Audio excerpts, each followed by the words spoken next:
Hello, everyone. My name is Faith Bentley, and I am a current dietetic intern at the USC Workwell Center. Today, I will be presenting on the topic of vitamin D and its role in promoting good health in working adults. Whether you work in an office, remotely, or on your feet all day, vitamin D plays an essential role in maintaining the health of your mind and body. In this presentation, I will go over vitamin D basics, the benefits of this nutrient, how much we need, signs of deficiency, and tips on incorporating more into our often busy lifestyles. Let's begin by talking about the vitamin D basics. So what is vitamin D? It's one of the four fat-soluble vitamins our bodies need. Fat-soluble vitamins are stored in our fatty tissues and are used as needed. What makes vitamin D unique is that it acts more like a hormone, and it's one of the only vitamins our bodies can actually produce on their own, mainly through exposure to sunlight. UVB rays react with cholesterol in the skin to produce vitamin D3, one of the forms of vitamin D. There are two main types, vitamin D2, which comes from plant-based sources, and vitamin D3, which is produced in our skin and is also found in some animal-based foods. This is a more in-depth look at the two types of vitamin D, D3 and D2. Both function similarly in the body, but they come from different sources and are absorbed at different rates. Vitamin D3 is more easily absorbed and can be obtained through sun exposure, supplements, and animal-based foods like fatty fish, eggs, and liver. On the other hand, vitamin D2 is not absorbed as efficiently and is only found naturally in mushrooms and other fungi, as well as in plant-based supplements and fortified foods such as plant milks and fortified cereals. Although both forms of vitamin D can be found in supplements, vitamin D3 is more common due to the more effective absorption. Now I am going to go over some of the evidence-based benefits of vitamin D. Let's talk a bit about some of the physical benefits of vitamin D for our bodies. Vitamin D helps regulate calcium and phosphorus levels in the blood, which increases the absorption of these minerals into the bones. This is critical for maintaining strong bones and helps protect against conditions like osteoporosis and bone fractures. Vitamin D also plays a key role in supporting muscle strength and function. Through the regulation of calcium and phosphorus, vitamin D also ensures proper muscle contraction and repair. On top of that, vitamin D supports immune function by activating cells in our bodies that fight infection and its anti-inflammatory properties, which help prevent the immune system from overreacting and causing cell damage, a common factor in chronic inflammation and some autoimmune conditions. Vitamin D doesn't just support physical health, it also plays a role in mood, mental health, and cognitive function. Low levels of vitamin D are associated with an increased risk of depression, anxiety, and cognitive decline. This is partly because vitamin D influences the production of serotonin, a neurotransmitter that affects mood and emotional well-being. Studies have found that vitamin D deficiency is negatively associated with the ability to think and learn. Getting enough vitamin D may help improve overall mental clarity, focus, and even reduce the risk of cognitive decline as we age. So why is this information relevant for working adults?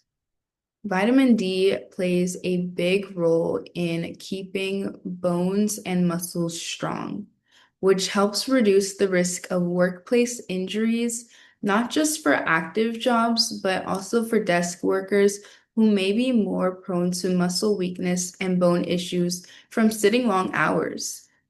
Beyond that, maintaining good vitamin D levels supports long-term well-being by boosting immune function, can lead to fewer sick days and less time off work. It also affects mood and energy, both of which are key for staying productive and avoiding fatigue or burnout. For working adults, getting enough vitamin D isn't just about health, it's about staying strong, focused, and performing your best every day.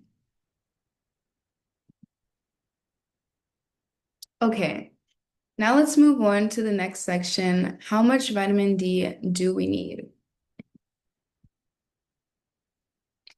The recommended dietary allowance for vitamin D for adults aged 19 to 70 years old is 600 international units or 15 micrograms. The recommended dietary allowance, or RDA, is the amount of the nutrient that is sufficient to meet the nutrient requirements of 97 to 98 of all of the members of a specific age and sex group. The tolerable upper limit, or the UL, is the highest possible daily intake of a certain nutrient that will not cause any adverse effects in almost everyone. In this case, the UL for vitamin D is 4,000 IU or 100 micrograms. The next section I will cover is deficiency signs and symptoms. What is vitamin D deficiency? Vitamin D deficiency is the state of not having enough vitamin D in the body. This is measured through a blood test measuring serum vitamin D levels or 25-hydroxy vitamin D. However, this test is not performed with routine blood work, and healthcare providers might only order the test if a patient is exhibiting symptoms. Vitamin D deficiency can show up in a few different ways or sometimes not at all. Some common signs include bone pain and an increased risk of fractures, especially in older adults. You might also notice muscle pain, weakness, or general fatigue that doesn't seem to go away. Mood changes like feeling down or more irritable than usual can also be linked to lower vitamin D levels. But in some cases, deficiency can be asymptomatic, meaning there's no obvious signs at all until it starts to affect your health more seriously. That's why it's important to stay intentional with getting enough vitamin D, especially if you're at a higher risk of deficiency. Over 30% of adults in the United States have a vitamin D deficiency, and certain groups are at more risk than others.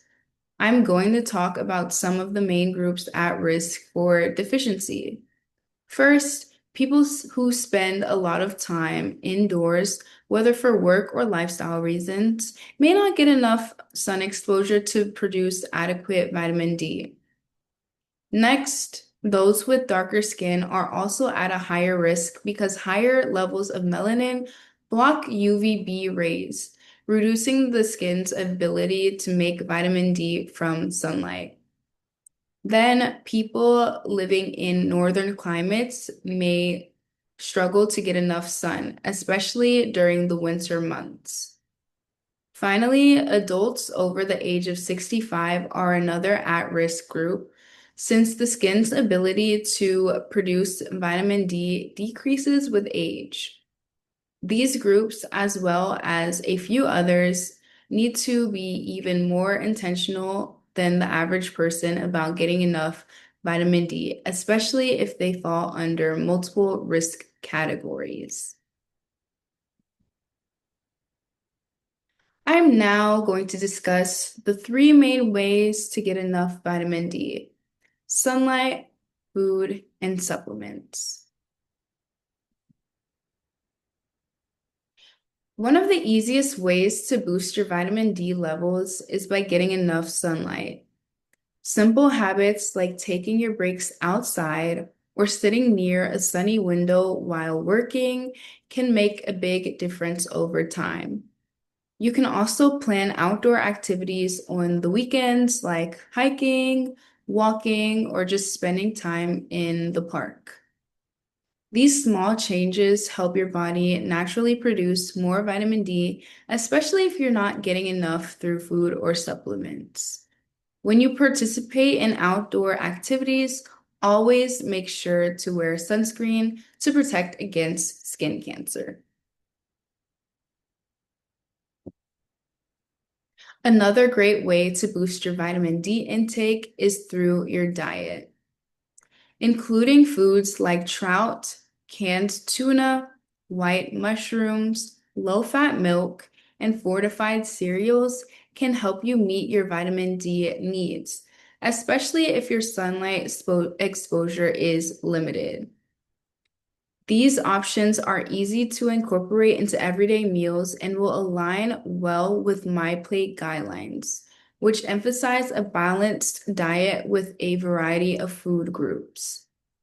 By filling half your plate with fruits and veggies, choosing lean proteins like fish, and including fortified grains and low-fat dairy, you're supporting your vitamin D levels while maintaining overall nutritional balance.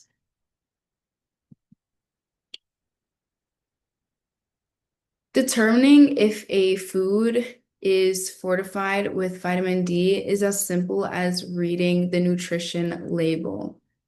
In the United States, all nutrition labels are required by the FDA to include the percent daily value for vitamin D. You will also see vitamin D in the product's ingredients list.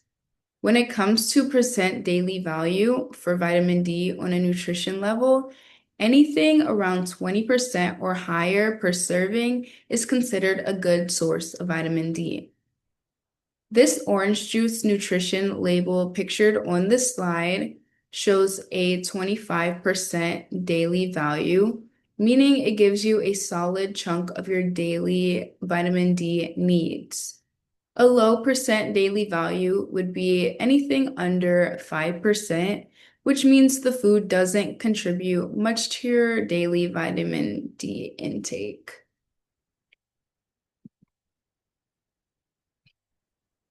While getting enough vitamin D from sunlight and food is generally safe, it's important to be cautious with supplements.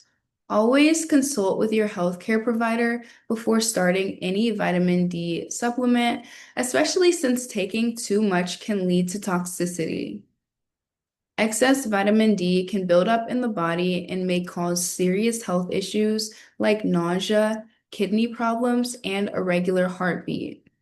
A healthcare provider can help determine if you actually need a supplement and recommend the right dosage based on your individual needs.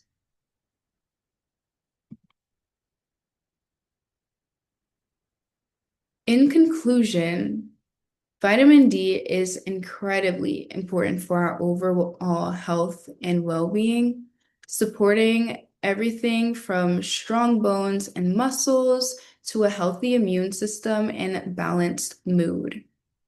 A lot of people don't get enough of it, but the good news is that deficiency can usually be prevented with a few simple lifestyle changes. Spending a little more time in the sun, adding vitamin D-rich foods to your meals, and checking in with your healthcare provider if you're considering supplements, are all easy ways to help keep your levels in a healthy range.